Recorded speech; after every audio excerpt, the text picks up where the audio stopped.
केंद्रीय मंत्री एसपी सिंह बघेल पहुंचे मैनपुरी। डिस्ट्रिक्ट कोर्ट में पहुंचे केंद्रीय मंत्री। 2022 विधानसभा चुनाव के दौरान हुआ था हमला। एविडेंस हेतु जिला कोर्ट पहुंचे। बता दें, नेताजी की प्रथम पुण्यतिथि है। उनके प्रति कहा कि मैं श्रद्धांजलि अर्पित करता हूं। ईश्वर अपने चरणों में उन्हें स्थान दे। नेताजी जब बीमार थे और मेदांता में भर्ती थे तो विपक्ष के रूप में मिलने वाला मैं पहला व्यक्ति था। साथ ही कहा कि नेताजी धरती पुत्र थे और एक मेहनती नेता थे। धरती पुत्र के रूप में अखिलेश यादव हैं, जो ट्विटर पुत्र। कहा कि केंद्रीय एजेंसियां संविधान के तहत चलती हैं। ब्रिटिश काल के तमाम कानून जो कहा कि हमारे ऊपर थोपे गए थे। मध्य प्रदेश में चुनावी भ्रमण किया है, वहां पर योजनाओं से लोग खुश हैं और भाजपा पुनः रिपीट होगी। कि मेरे खेत में फसल हुई है केवल 1,500 की, लागत निकालें तो 200 रुपये बचे हैं, लेकिन 6,000 रुपये मध्य प्रदेश में प्रधानमंत्री जी के आए हैं और 4,000 शिवराज सिंह चौहान के आए हैं। इस प्रकार से 12 इक्वल कर दिए हैं। 12,000 रुपये उनकी किस्त में आए हैं। क्या पता आने वाली कांग्रेस की सरकार अगर आती है वो विड्रॉ कर ले, तो हम कालिदास नहीं है कि जिस डंगाल पे बैठे हैं हम 5 किलो गेहूँ चावल क्यों बंद कराएं। अभी शौचालय की छत नहीं पड़ी है, छत क्यों रुक जाए। अभी आवास की नींव पड़ी है, नया रिस्क क्यों लें, नींव रुक जाए।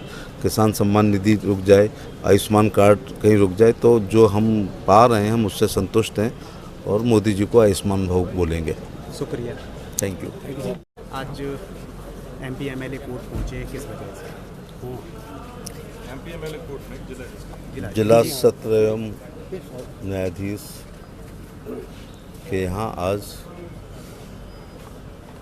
2022 में जब मैं भारतीय जनता पार्टी का प्रत्याशी के रूप में यहाँ करेल चुनाव लड़ने आया था तो एक हमला हुआ था, जिसका मुकदमा मेरे द्वारा कायम कराया गया था। मुकदमा अपराध संख्या 41/2/2022 under section 147, 48, 49, 427, 307 7 criminal amendment act और जनप्रतिनिधि अधिनियम कानूनों के तहत उसमें आज साक्ष्य हेतु आया था।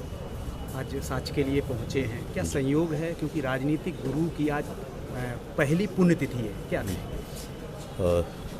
मैं उनके प्रति अपनी श्रद्धांजलि अर्पित करना चाहूँगा। ईश्वर अपने चरणों में उनको स्थान दे। उनके उत्तराधिकारी के बारे में कुछ कहेंगे?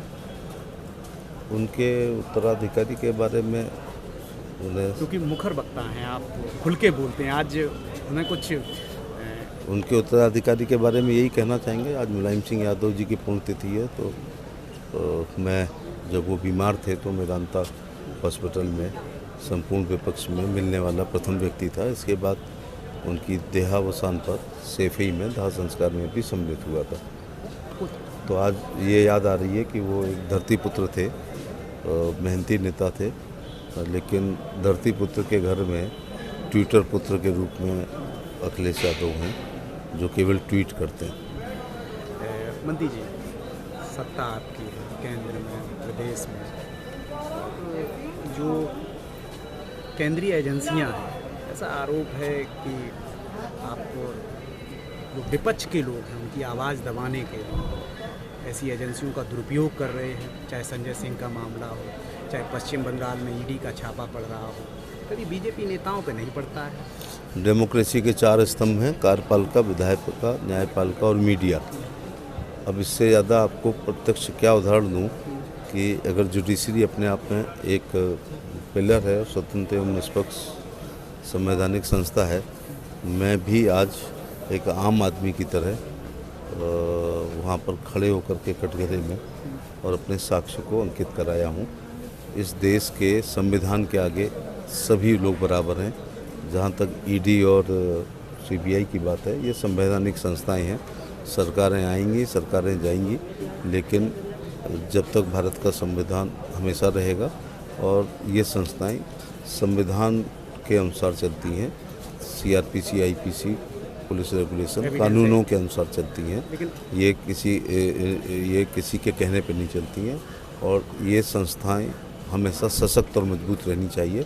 और उनको अपने अनुसार काम करना चाहिए, गुण और दोष के आधार पर। संवैधानिक बात की है आपने, लेकिन वो तो ब्रिटिश काल के कानून के बारे में आप कहते हैं 2023 में नया लेकर आए हैं, तो कौन सा सही माना है?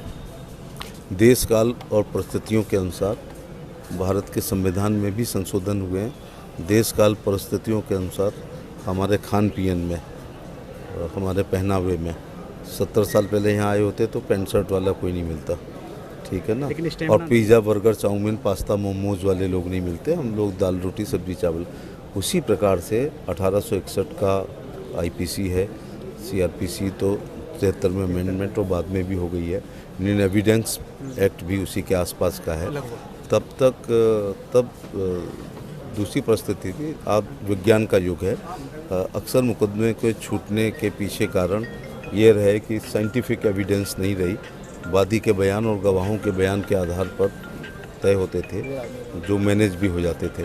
लेकिन डीएनए झूठ नहीं बोलेगा, पॉलीग्राफ टेस्ट झूठ नहीं बोलेगा, लाइट डिटेक्टर झूठ नहीं बोलेगा, फुटप्रिंट झूठ नहीं बोलेगा, फिंगरप्रिंट झूठ नहीं बोलेगा। तो वादी मुकर भी जाए तो अब पुलिस के द्वारा, आईओ के द्वारा जो एविडेंस कलेक्ट होगी उसके आधार पर सजा होगी। इसलिए पब्लिक डोमेन में डाल रखा है भारत के गृह मंत्री जी ने, और कि जो लोग आईपीसी, सीआर और इसमें इंडियन एविडेंस एक्ट में सुधार चाहते हैं वो अपनी सलाह भी दे सकते हैं। तो ये तो ब्रिटानिया हुकूमत ने अपने अनुसार राज करने के लिए आईपीसी और एक्ट बनाए थे। मुझे खुशी है कि मैं लॉ एंड जस्टिस में कुछ साल काम किया हूँ। प्रधानमंत्री जी का आभार प्रकट करना चाहूँगा कि 1400 से ऊपर ऐसे तमाम कानून जो हमारे लिए बोझ थे, अननेसेसरी थे, इररिलेवेंट थे, उनको समाप्त करने का काम किया। मतलब ये आखिरी सवाल, कल चुनाव आयोग ने 5 राज्यों की घोषणा कर दी, क्या स्थिति रहेगी? क्या धड़कनें बढ़ी हुई हैं? केंद्र सरकार की कल्याणकारी योजनाओं को लेकर, मोदी जी के व्यक्तित्व और कर्तृत्व को लेकर, जिन राज्यों में हमारी सरकार है, राज्य सरकार के लेकर के, ख़ास तौर से गरीब कल्याणकारी योजनाओं को लेके, और बूथ अध्यक्ष से राष्ट्रीय अध्यक्ष परिश्रम की पराकाष्ठा से जो पसीना बहाया है, या सेवा ही संगठन के तर्ज पर पेंडेमिक पीरियड से लेकर आज तक भारतीय जनता पार्टी लगातार काम कर रही है। इस सब को लेकर के चुनाव में जाएंगे। और लाभार्थी 5 किलो गेहूँ चावल निःशुल्क पाने वाले, 20,000 का शौचालय प्राप्त करने वाले, 9 करोड़ लोग जिनको गैस सिलेंडर मिला है, 3.5 करोड़ लोग जिनको प्रधानमंत्री शहरी आवास और ग्रामीण आवास मिला है, 11 करोड़ लोग वो किसान जिनके खाते में किसान सम्मान निधि की 2-2 हज़ार की 15वीं किस्त आ चुकी है, विधवा, विकलांग, वृद्धावस्था पेंशन धारक लोग, मुद्रा योजना से लाभ लेने वाले लोग, स्वनिधि योजना से लाभ लेने वाले लोग, और इस शताब्दी की पूरे विश्व की सबसे अच्छी योजना, ऐसे लोगों की संख्या अभी तक, और जितनी देर में बात कर रहा हूँ संख्या बढ़ गई होगी, 25 करोड़ लोग आयुष्मान कार्ड बनवा चुके हैं। तो इनको 5 लाख प्रति व्यक्ति प्रति साल पूरे परिवार का इलाज, ये सब लोग मिलकर के भारतीय जनता पार्टी के पक्ष में वोट डालेंगे। क्योंकि जनता से बात करने पर, मैं मध्य प्रदेश का दौरा परसों मुरैना में था, 4 दिन पहले भिंड में था, तो वो कह रहे हैं हम कालिदास नहीं हैं कि जिस डाल पे हम बैठें उस डाल को काट दें। जब हमारे पास 2000 की, एक ने तो मुझसे ये कहा